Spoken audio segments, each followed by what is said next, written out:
বাংলার নিঝুম গ্রাম উজানপুর। গ্রামের পাশ দিয়ে বয়ে গেছে মরা কপোতাক্ষ নদ, যার দুই পাড়ে ঘন জঙ্গল আর পুরনো সব বটগাছের রাজত্ব। এই গ্রামেই থাকত নীলুফার, যাকে সবাই নীলু বলে ডাকত।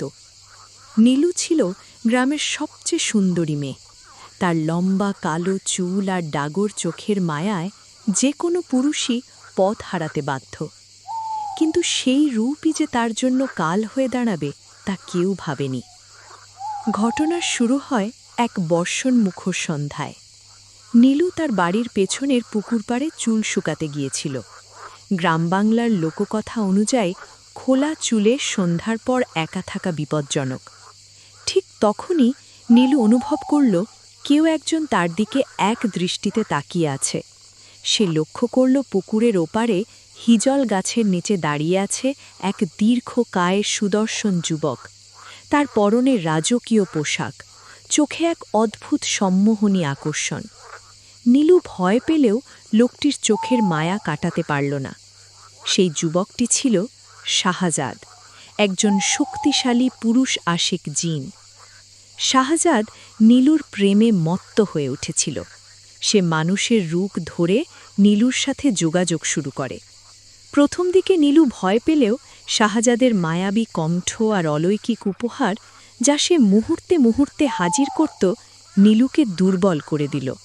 শাহজাদ তাকে বলেছিল, নীলু, আমি তোমাকে এই পৃথিবীর সব সুখ দেব, শুধু তুমি আমার হও। শুরু হলো এক নিষিদ্ধ অধ্যায়।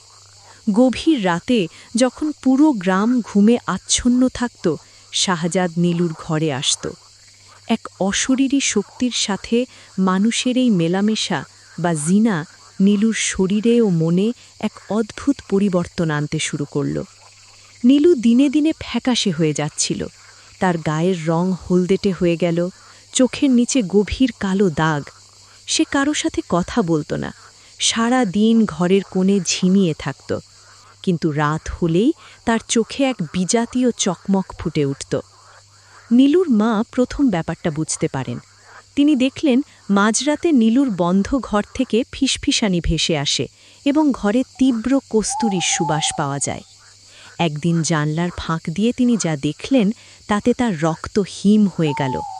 তিনি দেখলেন নীলু শূন্যে ভেসে আছে এবং এক বিশাল কালো ছায়ার সাথে সে কথা বলছে, যা মাঝে মধ্যে মানুষের অবয়ব নিচ্ছে, আবার পরক্ষণেই ধোঁয়ার মতো হয়ে যাচ্ছে। গ্রামের মুরব্বীরা এবং স্থানীয় মসজিদের ইমাম সাহেবকে খবর দেওয়া হলো। ইমাম সাহেব বললেন, এটি কোনো সাধারণ রোগ নয়। নীলুকে কোনো শক্তিশালী পুরুষ জিন আসর করেছে এবং তাদের মধ্যে এক অপবিত্র সম্পর্ক তৈরি হয়েছে। এই জিনা নীলুর জীবন কেড়ে নেবে। সিদ্ধান্ত হলো নীলুকে মুক্ত করতে হবে। এক অমাবস্যার রাতে গ্রামের নামকরা এক কবিরাজকে আনা হলো। ঘর চারপাশ থেকে বন্ধ করে দেওয়া হলো। শাহজাদ তখন ঘরেই ছিল। যখন কবিরাজ মন্ত্র পড়া শুরু করলেন, তখন ঘর কাঁপতে শুরু করল।